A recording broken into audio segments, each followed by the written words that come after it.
Morning, everybody. Try that again. Good morning. Yeah, great to see everybody. It's Monday, February 13th, and we're going to begin our Advisory Commission on Charter Schools meeting. Commissioner John Gundry is going to lead us this morning in the salute to the flag. If you'd stand, place your right hand over your heart. Pledge allegiance to the flag. To the flag of the United States of America and to the republic which stands one nation under God, indivisible, with liberty and justice for all. Thank you. You may be seated. All right, so it's a different kind of meeting for all of us this morning. Good morning. This is Board Member Trish Williams. Has joined the conference. Okay, great. You'll notice that there are four of us here this morning on the dais. We have a number of commissioners who are participating remotely. So when I say a different meeting, this is the first time in my recollection on the commission that we've done something like this, where commissioners are participating remotely. We'll talk a little bit about that. Before I do so, though, I want to thank the CDE staff and the tech staff for the Herculean effort in making that possibility a reality. Well, we may be rethinking whether or not to do that, right? Just because of all the work that's been entailed with it, right? Twice as much work. I was thinking the same thing too, right? That it was certainly done for the benefit of commissioners, but probably a lot more work entailed in ensuring that we have a seamless meeting today. So with that, before we do introductions, we've got obviously individuals here in the California Department of Education. We've got commissioners who are participating in the following locations remotely. That's Kingsburg Elementary Charter School District at the Fresno County Office of Ed. Commissioners at the North Valley Military Institute in Sun Valley, California. O'Halloran residents in Dixon, California. We've got Board Member Trish Williams participating at her residence in San Diego, as well as a commissioner at Wildlife Associates in Half Moon Bay. I believe that's Bruce, Board Member Bruce Holloway, if I'm not mistaken. So that's where we are participating remotely as well as here this morning.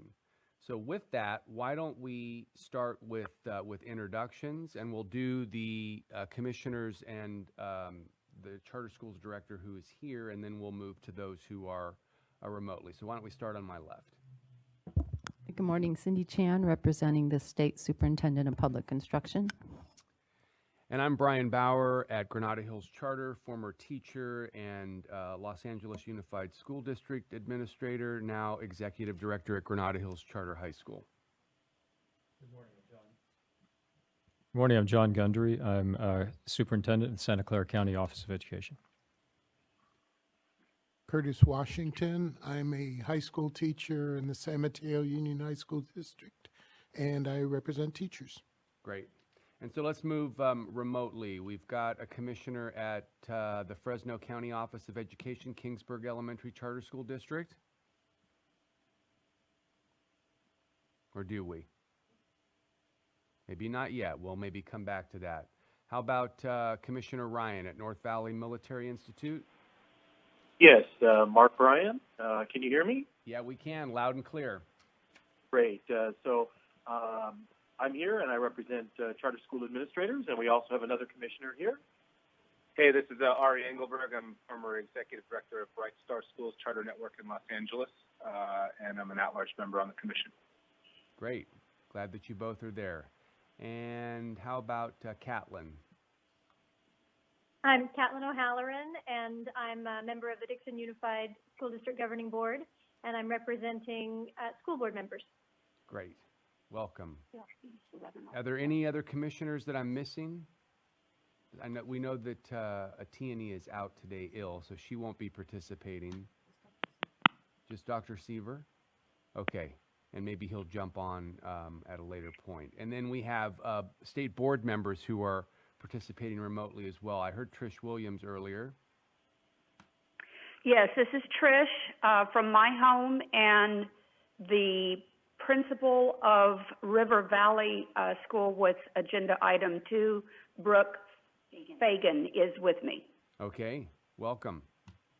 And then what about board member Holloway? Is he on board yet?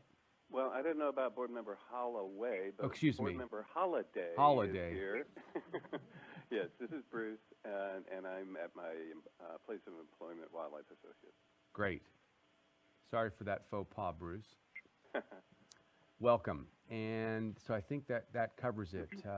Cindy, would you like to do some staff announcements this morning? So over here doing the notes is McKenna Huey, and she's new to the division. She has been with the CDE though for a while.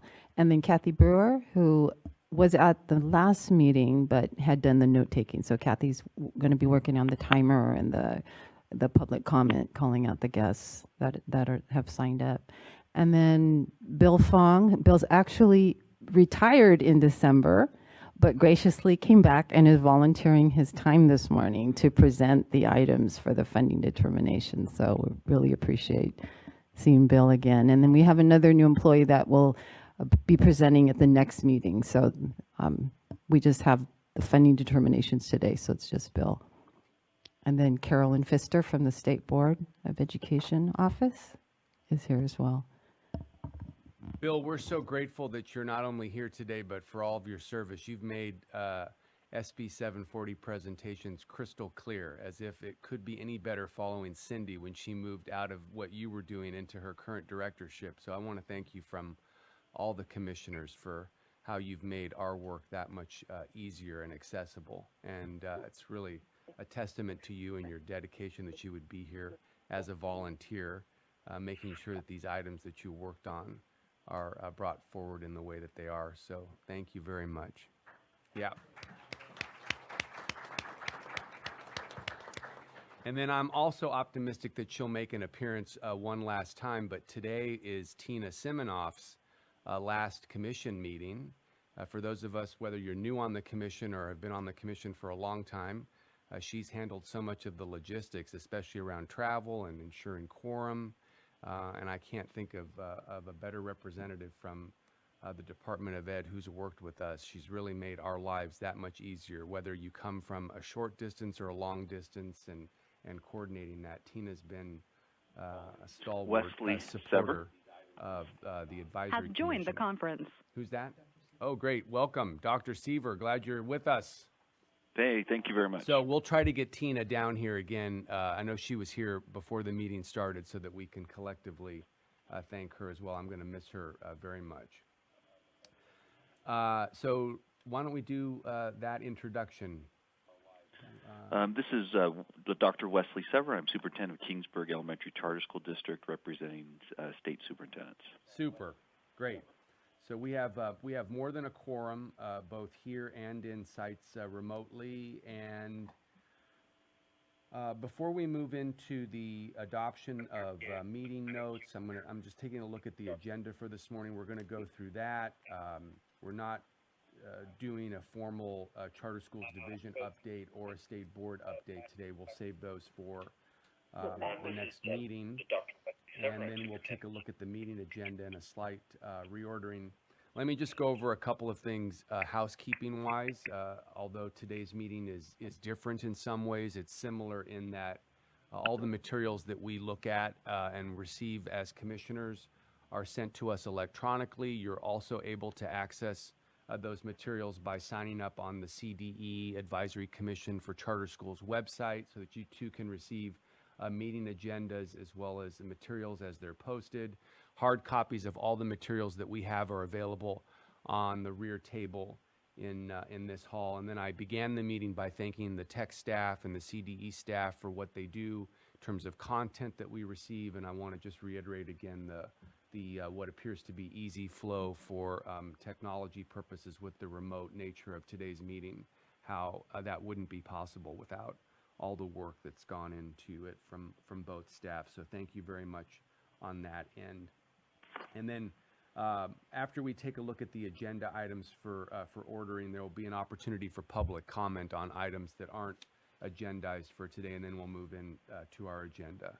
So if there aren't any questions or comments on what I've gone over briefly, let's take a look at the June 2016 followed by October 2016 meeting notes. And once you've had a chance to peruse those, we can entertain a motion to approve them from members who were actually present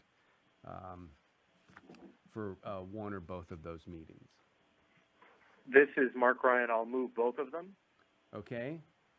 So Mark makes a motion to move both of the notes. Is there a second? Curtis seconds. Any questions or comments, additions about the notes that need to be reflected? Okay, so do we need to do a roll call vote on that? Okay, so we're going to do a roll call votes on this today. So we'll start with Cindy Chan. Ari Engelberg. Yes. Okay. John Gundry, abstain. Tierney Howard's out. Catlin. Yes. Mark. Yes. Wesley. Yes. Curtis. Yes. And Brian will vote yes. I'll vote yes as well. All right, so those notes for both the June and October meetings are approved. And then, commissioners, let's just take a look at the agenda items. We've got four for today. They're all funding determinations. We're going to take them in this order. We're going to begin with item 3, followed by item 1, item 4, and then we will wrap up with item 2. Okay, so 3, 1, 4, 2 in that order.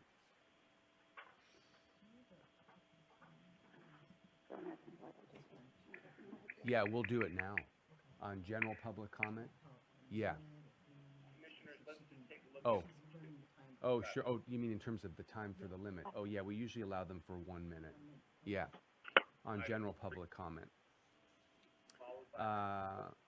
All right, so with that, let's take public comment, either in the room or remotely on anything that's not agendized for today. Do we have any signups in here? Should I just click it off? Is there anyone who wishes to approach the lectern to make a general public comment? What about remotely? Is there anyone in any of the sites who wishes to make a general public comment? You want to make a general public comment? No one in Kingsburg. Okay, I feel like the preacher at a wedding. If you don't say something now, hold your peace, right? Nope. Sorry, Okay. Sally. No sign-ups? Okay, great. So we'll take them at that point as well. Okay, so. Oh, yes. And then I know some of you were in the room to see this. I want to make a note that new Commissioner Gundry and then renewed Commissioners Washington and I were sworn in by SBE General Counsel Judy Sias this morning before the meeting took place. Commissioner Tierney Howard, who's absent, will be sworn in at the next meeting that she's in attendance for. Thanks for that reminder. Okay, so let's begin then, Commissioners, with item number 3, and Bill is going to launch us on that one. I'm sorry, I can't get that to work. Well, it would be so much more useful to you to see. Good morning. You'll hear them.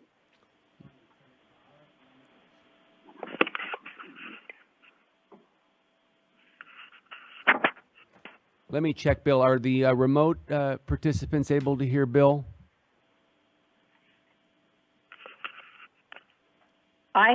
This is Trish, and no, I haven't heard him. Oh, Okay. Is the mic on, Bill? Yep. press button active. Yeah, I can hear you, but I don't think it's coming through on the Can microphone. you hear me now? Anybody? Now, Yes, I can hear now. Okay, great. Yeah. Okay, good morning, everybody.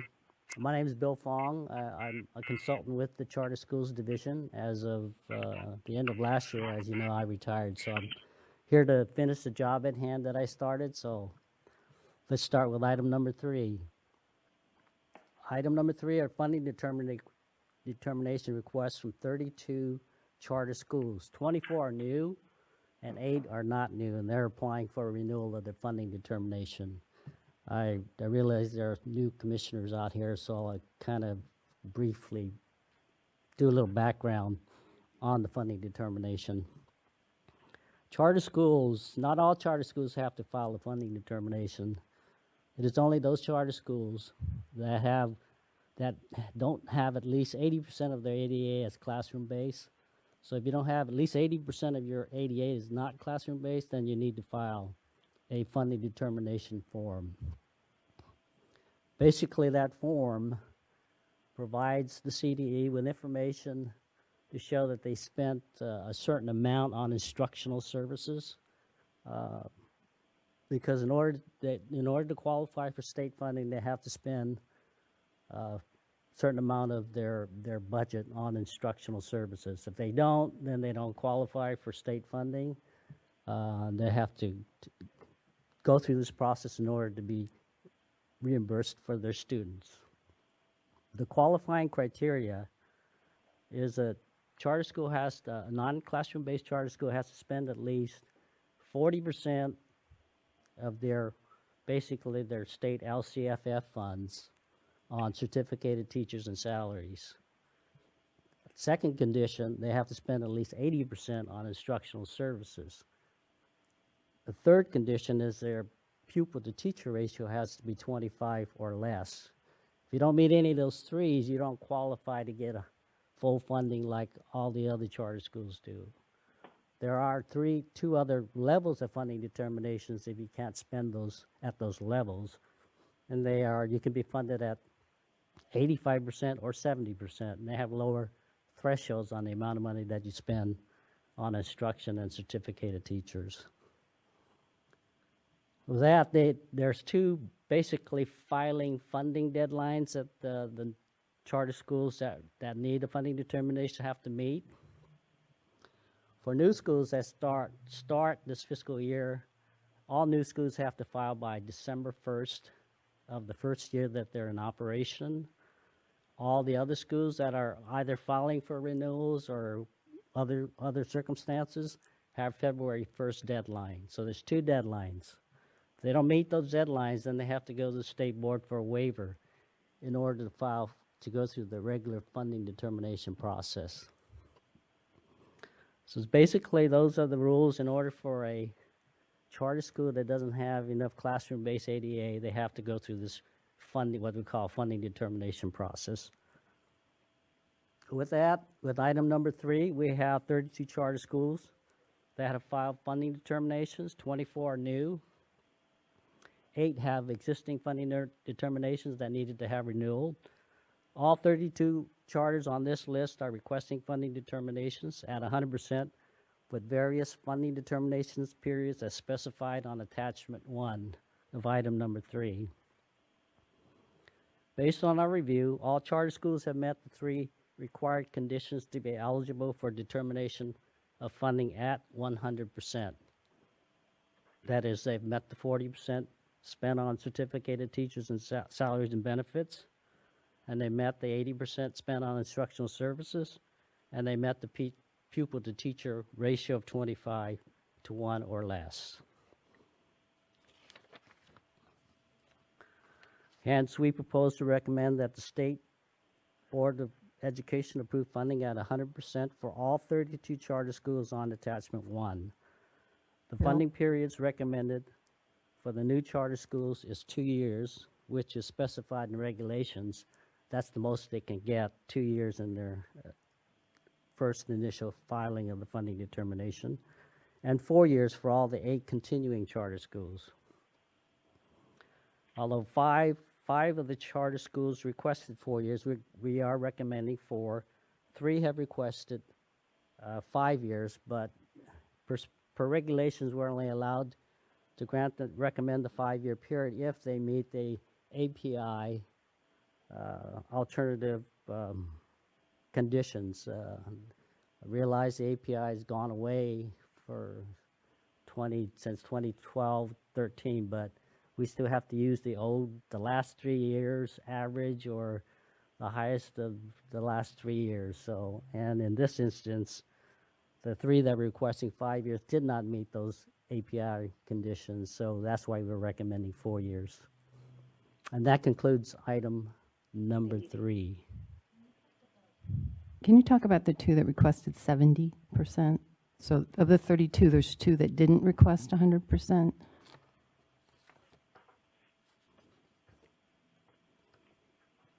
We had two schools that normally everyone asks for 100% funding, but we do have schools out there that simply do not meet the spending conditions, i.e. the 40% and the 80%. So when they fill out the form, it provides them with the percentage of where they fall out.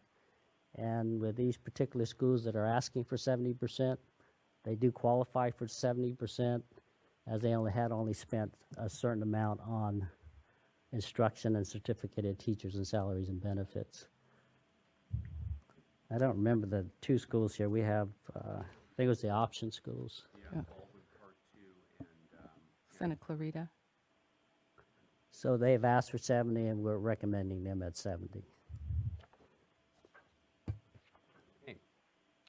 do any of the schools wish to address the commission that are on the list for item 3? A certain amount on Any public comment on that item? salaries and benefits.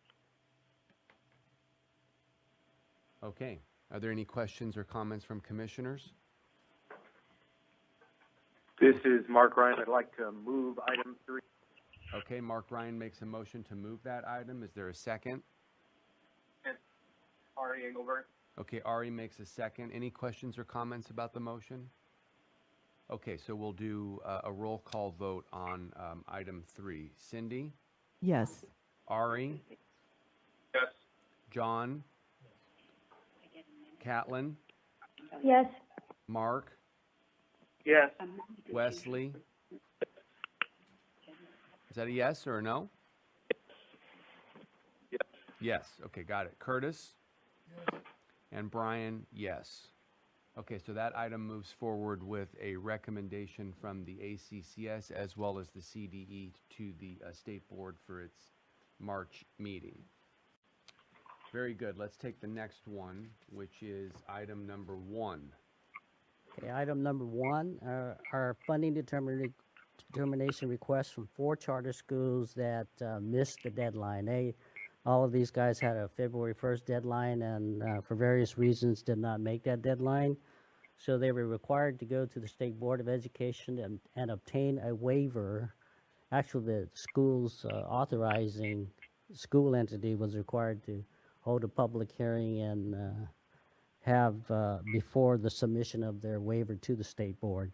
All waivers were approved by the State Board of Education at its November 2016 meeting, and 2 were approved in the January 2017 meeting. So we're past the waiver stage, and now we're at this funding determination phase here, where they have to go through the ACCS and then finally to the State Board of Education. For all 4 charter schools requesting full funding, and all have met the funding conditions to qualify for 100% funding. The CDE proposes to recommend a funding determination of 100% for all 4 charter schools. All 4 charter schools, however, requested 5 years, but they did not meet the API conditions, and that's why we're recommending 4 years. That concludes item number 1. Okay, any questions of Bill? Do any of the schools on item number 1 roster wish to address the commission? Yeah, if you do. Go ahead. This is Mark. Just confirming, Bill, that the school in Acton Agua Dulce is not a 4-year, it's a 3-year. Oh, that's correct. Yeah, I'm just looking at my notes here, and yeah, we're only recommending 3 years for the SIA Tech Academy South Charter School because they have only been in operation for they haven't been in operation for more than 3 years, and generally we do 3 years. Okay. Versus the 2 years, which is the initial. Right. Okay. Except now you're getting a view of who's in the audience. Go ahead. This is Mark. Just confirming, Bill, that school in Mark, speak into your I'm just looking at my notes. The other problem, if we tried to stay and listen to that, it's actually delayed. This appears to be some sort of delay because I made that comment a while ago. Oh. Okay. All right.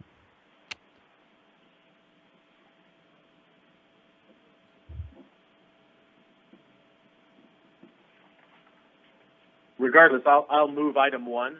Okay, hold on a second, though. We're not quite there yet, but thank you. Hold that just for a minute.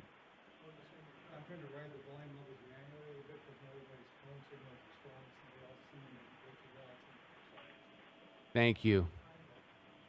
You guys are juggling a lot. You're doing great. Thank you so much. Yeah, this is pretty seamless for all of us. Any questions of Bill before we hear from one or more of the schools on the list? Okay, we may ask Bill for some additional. Some additional questions. Okay, any one of the schools on the list wish to address the commission? I think I saw a hand earlier. Yeah, come on up. Morning. Tom Renner. I'm the Assistant Superintendent of Business Services for SciTech schools, so SciTech and SciTech Academy South Charter Schools. And thank the CD. We cannot hear. Did you turn the mic on? If there's it's on. Okay. Hi. Sorry. Again, Tom Renner with SciTech and SciTech Academy South Charter Schools. I'm the Assistant Superintendent of Business Services for those schools, and just want to thank the CDE for their work on that, especially Mr. Fong, and glad I got you right before your retirement, I guess. And just like to thank the commission, and I'm here to answer any questions if there are. Okay. Thank you very much. Is there any public comment on this item? No? Okay. Great. Okay, so Mark, you were saying something earlier? So I'll move item 1. Okay, so we've got a motion to move item 1. Is there a second? Second, Ari. Okay, any questions or comments about item 1? Okay, so we'll do another roll call vote. I'll switch the order a little bit. Curtis? Yes. Wesley? Yes. Mark? Yes. Catlin? Yes. John? Ari? Yes. Cindy? Yes. And Brian's a yes. Okay, so that item moves forward with a yes recommendation from the ACCS to the state board. Okay, moving right along, we're going to move into item number 4. Okay, item number 4 is a funding determination request with mitigating circumstances from Escalon Charter School. This is a school with 240 students located in San Joaquin County. This is with mitigating circumstances if a charter school does not spend the required 40 to 80% on instruction, but they still want to be funded at 100%, they can submit what we call mitigating circumstances. Basically, there are reasons as to why they didn't meet the spending conditions of 40 or 80.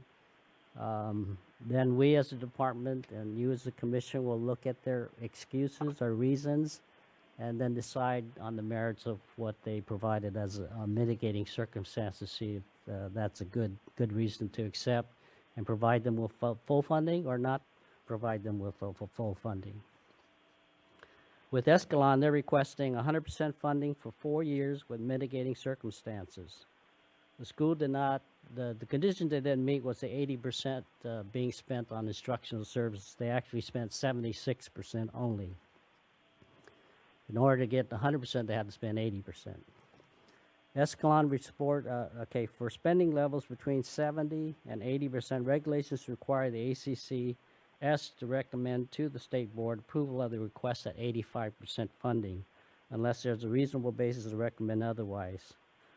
Escalon cites as its mitigating circumstances authorizing school district did not charge the school for the cost of providing instructional services to Escalon students. Escalon Unified School District provided these services to the charter school. One was for an amount they listed at about $71,000 for special ed instructional services, and the Unified District also provided $3,000 in substitute teacher costs.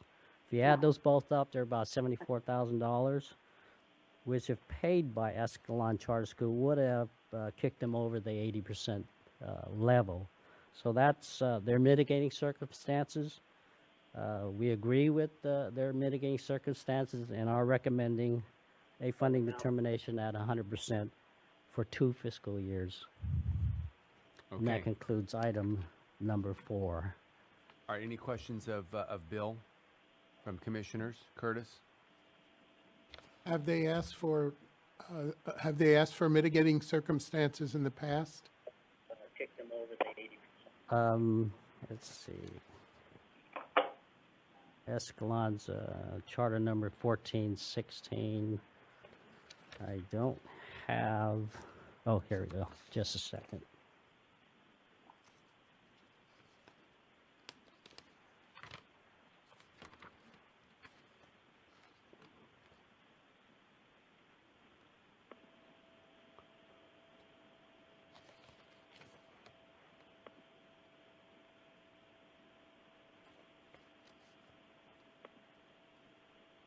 Okay, here. No, they have not.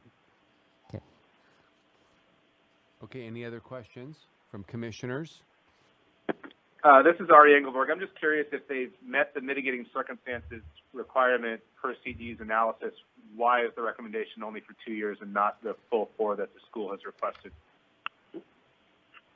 Generally, in the past, with mitigating, if we go ahead and recommend approval of their mitigating, we've normally just been doing the 2 years, just to give them a chance to prove again that they would qualify for full funding down the road. Without mitigation in Without 2 years, right? mitigation, The idea correct. would be, okay, let's see if this is an ongoing Right. issue. We or just test it out, I guess. But that's just discretionary on the part of CDE as far as Correct. that recommendation. Okay. Thank you. Any other questions? Does that school wish to address the commission? They're here or either in the room or remotely. Anyone else wish to address the commission on this item? This is Ari Engelberg. I would move this item. Okay, so we've got a motion from Ari to move it. Is there a second? I will. This is Wes Sever. I'll second. Okay, Wes is seconding it. Any questions or comments about item number 4? So Ari ran right. Okay, so we'll take a vote. Cindy? Yes. Ari? Yes. John? Catlin? Yes. Mark? Yes. Wesley? Curtis? Yes. And then Brian's a yes. So again, that item moves forward with an affirmative recommendation from the ACCS to the State Board for the March meeting. And then wrapping up, we're going to take item number 2. This is the consideration of a retroactive request for determination of funding with reasonable basis, mitigating circumstances, and Bill's going to take that item as well. Yes, this request is a late request from River Valley Charter School. They did file, this is a school that has over 250 kids located in San Diego County. They have to file for a waiver, which they did do, and that waiver was approved by the State Board on November 2016 meeting. River Valley Charter is requesting 100% funding determination for 4 years with mitigating circumstances. The school did not spend the minimum 80% on instructional services needed to qualify for full funding. River Valley reported spending only 72% on instruction-related services. At 72%, regulations require the ACCS to recommend to the State Board of Education approval of the request at 85%, unless there is a reasonable basis to recommend otherwise. River Valley cites as its mitigating circumstances that the charter school during that period was operated by basically a new principal came on board, and that particular principal did not understand all the rules and regulations of state SB 740. And that's basically was their main excuse, but they also listed that the new principal withheld spending on curriculum until Common Core was more settled out, so they withheld spending for that other reason. The CDE does not agree with River Valley's mitigating circumstances, and also notes that the River Valley's reserves are more than adequate. They ended that particular year with 42% reserves, about $850,000. Further, River Valley Charter is really not new to this process. The principal may be new, but the charter school is not, since they gone through at least 5 funding determination processes, so they're not new to this, the funding determination process.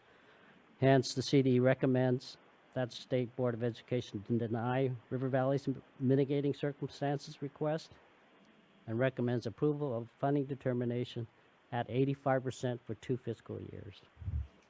And that concludes item number 2. Bill, question on this one, without necessarily going into the specifics about the school, although you're certainly welcome to, but my question is more general. So given an application like this that came in where the school's asking for 100 and the CDE is confirming it for 85%, both in terms of pre-mitigation and then after the mitigation review, it's still at 85%.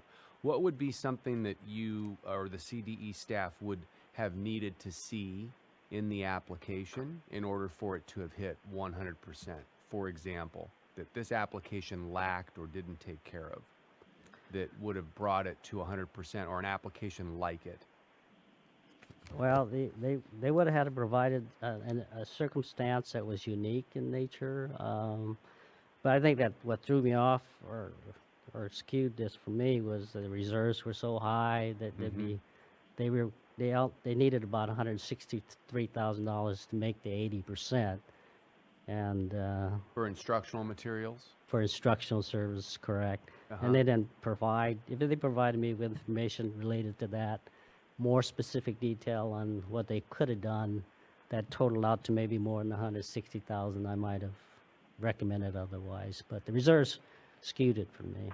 And so the rationale, though, too, if I remember from the materials, and you referenced it as well, was that the school was waiting to spend after Common Core sort of shook out to see what right. I think their needs that's were. late in the game, too. It was late in the game. Yeah. They did spend on English language arts and mathematics, so it wasn't all Common Core. They had they did spend on that. Yeah. According to the write-up. The write-up, right. Right. So Okay. that and the fact that this is like their 6th time coming in, so. This is the what? They've done 5 of these. Oh, is this the same one? No, this is different. No, this is Is this the same one? Yeah, yeah. for mitigation? No. Kind of hard to tell back then, the items. Yeah. Okay. All right, are there any questions on this items from to Bill of Commissioners? We're going to hear public comment, or maybe the school wishes to address. I think that that from what Trish Williams said earlier, this principal is in or participating remotely in that site. Yeah, do you want to ask a question of Bill? Just real, so they haven't been mitigated before? That I don't recall. Cindy, do you remember? They should know that.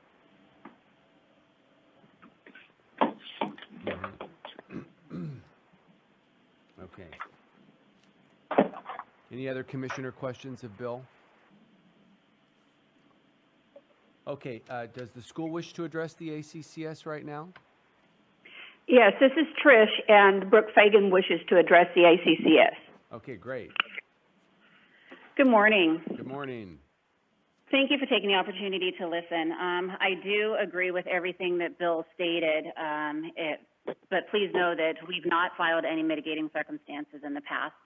There are a couple of other factors that have gone into us not spending the requisite amount, including the fact that during this time period there was also a changeover at our authorizing agency's office, and the assistant superintendent in charge of finance, who had taken care of River Valley in the past, had retired. And so the new assistant superintendent, she and I were going through this whole process together, and this was her first time experiencing having to file a non-classroom-based funding determination waiver and then work with me through the process of filing the mitigating circumstances. A couple of things I'd just like to say really quickly about River Valley. We're one of the oldest charter schools. We're in our 20th year of operation, but we're also one of the most successful in San Diego County. For years and years, we were, based upon prior API, the top school in the county. With that being said, we're a school that is not real brick and mortar. We're a bunch of bungalows. And I did put in my report that we have gone through the process of really patching up our school rather than taking the opportunity to do complete refurbishing, only because there has always been that sort of axe hanging over us that the money may end up stop trickling in and we may not be able to use the money that we needed when that time came. So ultimately, we ended up building the reserves while at the same time still only doing patchwork jobs on much of our campus. At this point, we have 3 of our buildings that need whole roof replacements, and we have to fix concrete. We're having to get into to comply with ADA. We're having to retrofit buildings, and all of these costs are costs that are now coming to us that we are going to have to field those costs at less than 100% funding. Now, while the reserves are there, we've used a lot of those reserves in order to ensure that we are technologically compliant with SBAC testing. So in the time period that the funds were not spent in 2014-15, since then we've gone and done a complete overhaul of our technology system. So we've actually spent quite a bit of the reserves. At the same time, we're still trying to ensure that we get everything retrofitted to be ADA compliant, to get roofs repaired, and to do all of those other things that we need to do in order to ensure that our students have a safe school environment in which to attend, but while still adhering to our strong standards that we have forwarded for the past 20 years. So in looking at this, it is completely our school's fault. We do recognize that, but at the same time, this is a singular individual who ended up really doing us great damage. And at the time, our board was compiled of many individuals who are not strong with charter school law. The principal came at a time that was right in between the funding determination and didn't even know that he had to file the request to receive funds, which is where I picked up when he ended up leaving this summer and worked with Bilge to get that taken care of. I know that it is negligent on our part. At the same time, I hope that you guys would take into consideration that we really are a very, very strong charter school. We wish to continue, but we need funds in order to do that. Thank you. Brooke, thanks so much for the articulate presentation. Are you clear moving forward based on both Bill's comments today to the commission and then your work with him and knowing that it'll be a new staff member within the CDE? Are you clear moving forward what you need to do in order to bolster any kind of mitigation application, assuming that you need it? Yes, and I put in the application that I'm working with the Assistant Superintendent of Finance as well as the business manager of our sponsoring agency to have mid-year checks to ensure that we're actually spending the requisite amounts of money, which, to my knowledge, that had not been done under the prior administrator. Okay. So we're trying to work diligently together to ensure something like this does not happen again. Okay, and then I have a question for Bill. Bill, I see that the recommendation is 85% for 2 years, so it covers this current academic year, 16-17, as well as 17-18. Could the school come back next year, 17-18, with a revised application that would be reflecting then 17-18 and moving forward if they get their act together on the application? Well, I believe we do allow for reconsiderations, and part of the regs that do allow them to do that, so. Hey, Bill, this is Wes. Right. That's what schools say. Yeah. Can I ask a question? Right. Look at that, so that would be an opportunity. I'm not suggesting that there would be retroactivity applied to 16-17, that they, though, could submit for 17-18 forward, right, if they've got the proper supporting documents for reconsideration for 17-18? Yeah, either they could come back and ask for like a do-over. Can you look at us again? But it would be for the years that are approved at this time. So okay. We're recommending 2 years. So if the state board, the commission, state board recommends 2 years, there's an opportunity for them to come back. We could look at a different year of spending, and then we kind of revisit it again. Okay. Well, that's more than that's more than fair to me. We did that Yeah. last year for like about a dozen schools. Yeah. Okay. Brian, this Yeah. is Trish. Yes. Just as an FYI, before Brooke arrived, I decided to go on to the CCSA statewide rank information that they put together based upon 2015-16, and River Valley was a 10 on that. Yeah. Yeah, it's very impressive. Okay. Any other comment on this? Questions of either Bill or Brooke?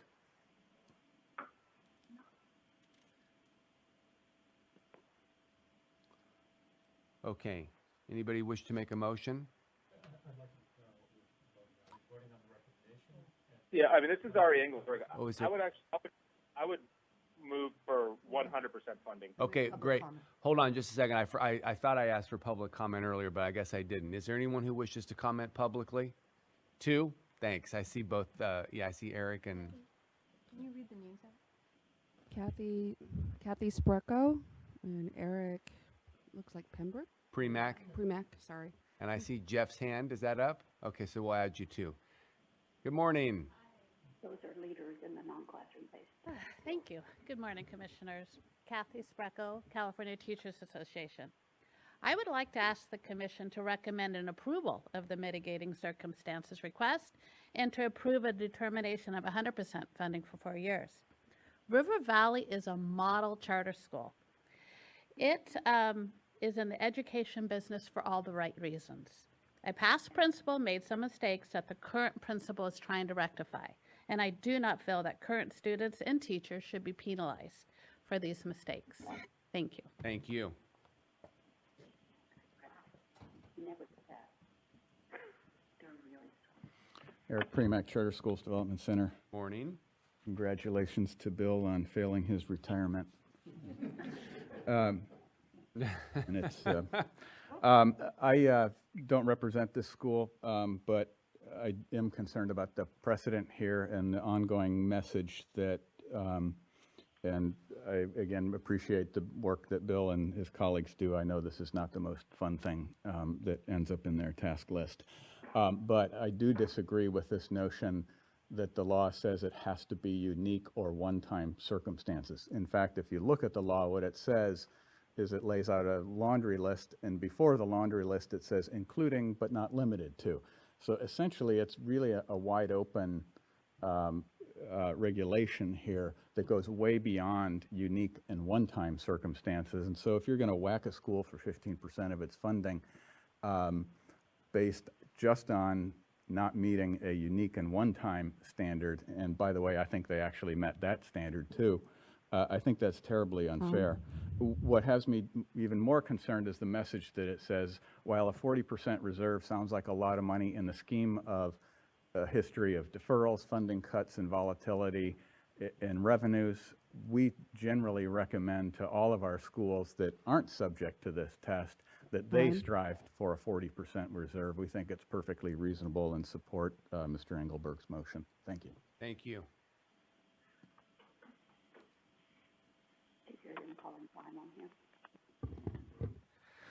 Good morning, Jeff Rice with A+.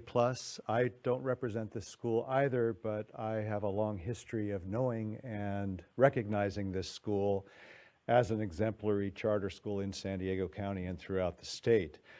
What I would like to suggest is that, in fact, this is not the first time, nor will it be the last time, that a new principal has come in and been caught with their proverbial pants down, not recognizing what the requirements are for SB 740. I would also like to suggest that this, in fact, is a unique circumstance with both changes made at the school level and at the authorizer level at the same time. And I think that that compounded this issue and should be recognized, in fact, as a unique circumstance.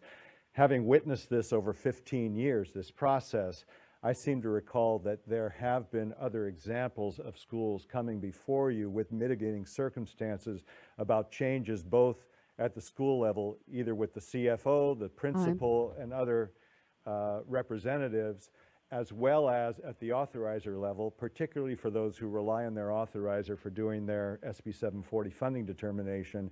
And in the past, you have in fact granted 100% funding, and I encourage you to do so at this time as well. Thank you. Thanks for the comment. Any others, or were there those that covered it? Okay. Any questions or comments? Yeah.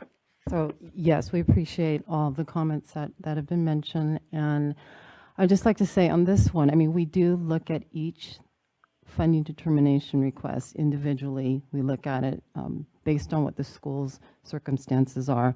I don't think uniqueness in this case really factored in. We do look at it so that there's not like a blanket funding determination sort of recommendation made, but we do look at the school's reasons for not spending. And we have been consistent, and the commission and the state board has approved less than 100%.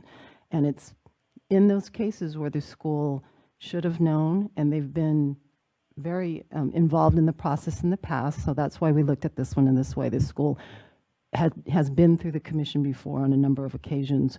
We've also looked at whether they didn't spend and they do have high reserves. So, I mean, we have been approving a lot of mitigating circumstances, like the one before with Escalon, where it looked like they budgeted for the money to spend it, and then something came up beyond their control where they couldn't do it. In this case, this is very similar to some others where the school didn't know, and you know, it sounds like the principal in place kind of recognizes that now, but whoever was back then didn't know, didn't spend like they should have, and chose to reserve. And we do believe that reserves are very prudent, but these non-classroom based schools need to make a choice. It's spending what the law requires or not offering non-classroom based instruction. I mean, these laws have been around for a long time now, so this is not new information for these schools that are opting to run a non-classroom based program. So just wanted to kind of point out for the new commissioner, these have been sort of consistent, even when we look at the school's individual circumstances. Our position has been consistent when we can be. Great. Question or comment? I'd like to say, John Gundry, I'd like to say I agree with the recommendation of the CDE on this one. I think that... We can't hear anything. Oh, I'm sorry, I didn't have the mic on. I want to say that I agree with the recommendation of the CDE on this. I think it's pretty disingenuous to blame a new principal, particularly when there are administrators in place who should have known. I think this was within their control and should have reasonably been anticipated. And if we set this kind of standard that this can be approved in this kind of situation, then I think that we really have no standard. The performance of the charter school I don't think is relevant in this case, and it would beg the question if this were a lower performing charter school, would be having a different discussion, and I don't think so. So my comment is I do agree with the recommendation of the CDE at 85%. Any other questions or comments? The determination, so they didn't, real quick, how far away were they away from spending the 80%? It was 160,000 thereabouts, which... $163,000. From a total of, what was their total budget? That they didn't spend on instruction. I'm trying to find it here. Is that 1.9 million? They had $2 million in revenue, so we do 80% of that, and they came up 163,844,000 short. So they were supposed to spend 1.6? Right. Okay. It's 80% of their total revenues. Were there any, can I talk to the administration, was there any positions cut that year? No. Or instructionally? And what was I mean, if you'd met the determination the previous year, what was the difference? Where'd that $163,000 go? Because I imagine your funding was pretty level the last 2 or 3 years. Right. The prior year, we ended up spending money on instructional supplies for Common Core Math and English. Okay. We ended up doing professional development for those teachers in services and so forth, and purchased supplies for those subject areas. And we ended up purchasing some technology.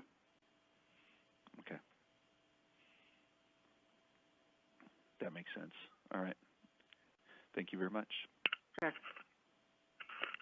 And then related to the do-over question that came up earlier in response, how quickly could the school be back before the CDE and then us and then the state board on a do-over, assuming that there's information to present, right, that would Yes. justify that, correct? So let's just, for example, hypothetically, if the school needs to have some sort of funding determination this year, without one, they would be, reduced anyway. So if we're looking at, say, minimal of 2 years, 2016-17, 2017-18, within that 2-year period, they have to reapply. They'd have to say, can you look at me again? So they have this year and next year to come back to the commission. The deadlines don't apply in this case, so it's when they submit. We would then, Bill, what year of data did we look at on this one? This one was based on 15, 16, and basically we would look at the audit that comes in for this current year, which is not due till December 15th, I think it is. So we would at least wait until the actual annual audit comes through. Might not be until this time next year then, right? Yes. Because you Correct. would be reviewing 16-17 spending patterns. Audited data. because we like to see actual independent numbers of showing what they spent. So we have a few that we've done this in the past. We've had to wait for the audit Correct. to make sure, because typically these are self-reported numbers and we check on the audit after the fact. In this case, we'd want to wait for the audit and check on it before we bring it to the commission. And so in doing so, either they hit certain 16-17 targets, right? Or they make a more compelling case for mitigation.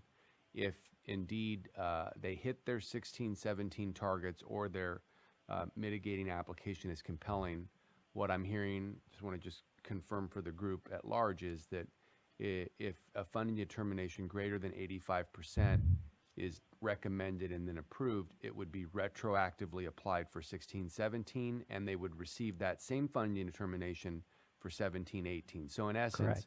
it would override this recommendation right now that we've got right It now. would replace the Correct. one and, that's, and since we're in the current year now, we're what, February? They still have time to make some moves For this year. for this year. For 16-17. Right. Correct.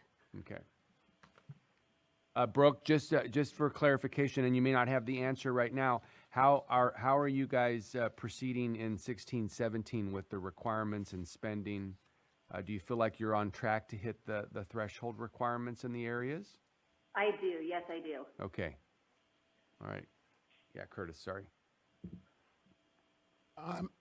I remember you saying something about facilities and problems with, your buildings and so on. Is that something that you deferred in order to make,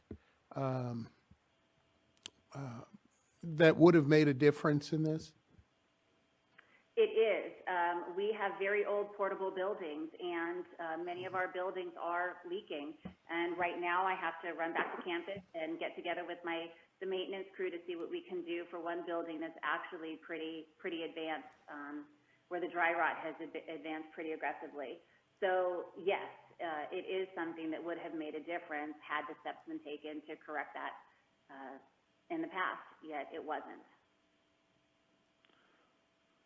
Are operations and facilities fall under that 80%? Bill?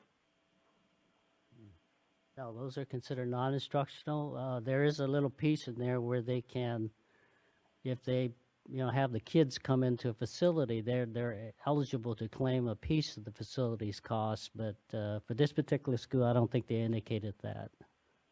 All right, so we're talking about $160,000 of instructional, not including facilities. Correct.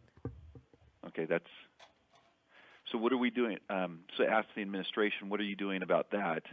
Not taking out of facilities, what are you doing to spend that additional money now, that $160,000 for this year? We just did a complete technology overhaul that we're still in the process of implementing. We started it back in October, and we've completely revamped our system, purchased new computers, purchased Chromebooks, purchased smartboards. We're in the process of purchasing printers. We are trying to vet supplies to be able to purchase NGSS textbooks for our science classes. while also trying to revamp some of our curriculum for our math and English as well. Okay. And keep in mind, if I can make a point, that the reserves are high because we ended up deferring the maintenance on much of the building. So while we ended up not spending from the budget in order to take corrective action to improve the facilities, we would have spent down the budget, the reserves, in order to fix up the facilities. Yeah, I wasn't too concerned about the reserves. I think the reserves are fine for the size you are. I was concerned about spending the money on instructional more than anything. So, Brian, this is Trish. May I ask a question? Sure. Someone, first, forgive us, but we can't get the video to move forward, so we're doing all of this by phone and can't watch you in person and know even who's speaking. But someone mentioned that it's possible to to count a percentage of the facility cost for instruction if students are coming there for classroom. What percentage is that? Does it vary? Because Brooke says that they have not been doing that. This is Bill Fong, Department of Ed. So they're allowed to claim a piece of facilities costs. They've indicated on the form itself that they've actually had the kids come in, and it's a really complicated formula in terms of we don't allow them 100% of the facilities costs, but we do allow them some piece of it. And with this particular charter, I do notice that we did allow them all of their facilities costs for that particular fiscal year, which was reported at $134,000. Okay. Bill, I just want to clarify. So this one, because it's retroactive, because the school missed the deadline. So the first year that they need the funding determination for is 2016-17. So isn't the data that they reported for this one 2014-15?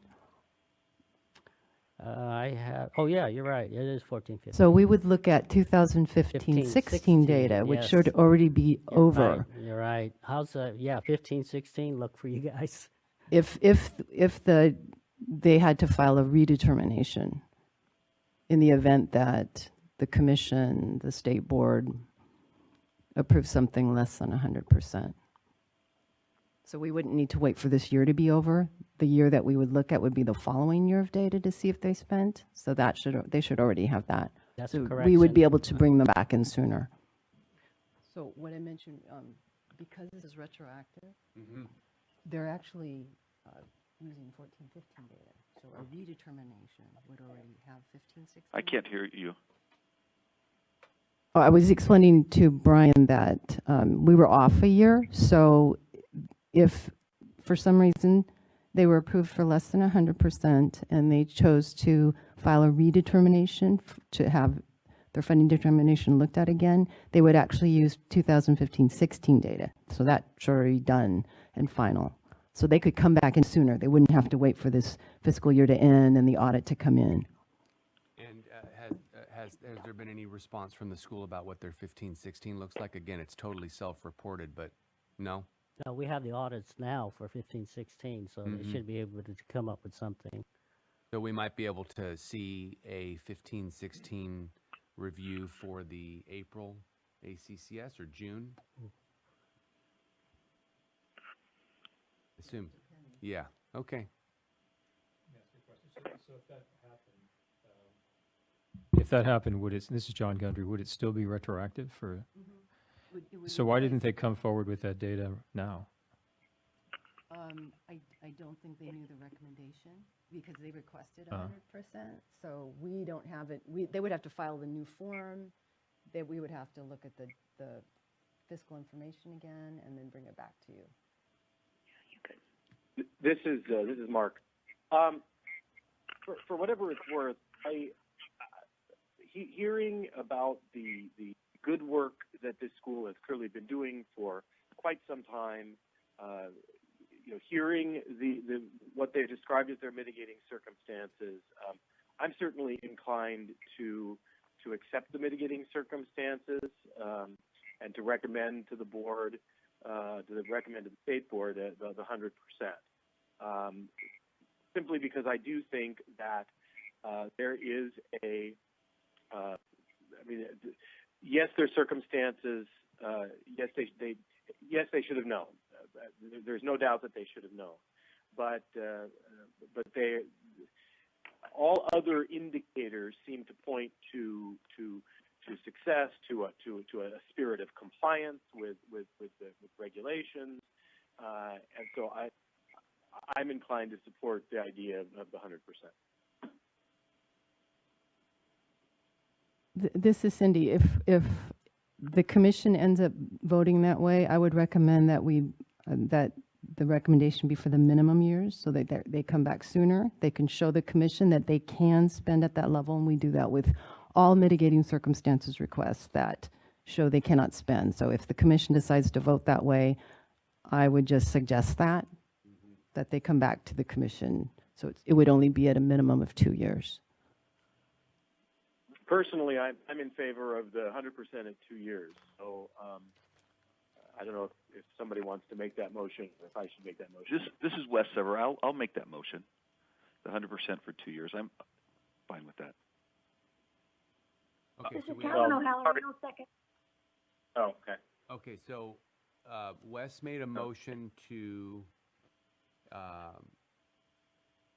approve the mitigation at 100% for 2 years, 16-17 through 17-18. Is that correct? Or would that be 15-16 through 16-17? Because they're having this approved for the 15-16. Yeah, I mean, the current recommendation, or the recommendation from CDE is for 16-17 and I don't think we can hear you. 17-18 at 85%. They don't need 15-16. Okay. And then I think I heard Catlin say that she seconded that. Is that right? That's right. Yep, that's right. Okay. Let me just go over a few things here, because we've got a motion that's been seconded. So. All right. So, is there any questions or comments about it? All right, so we'll do a roll call vote on this. Cindy?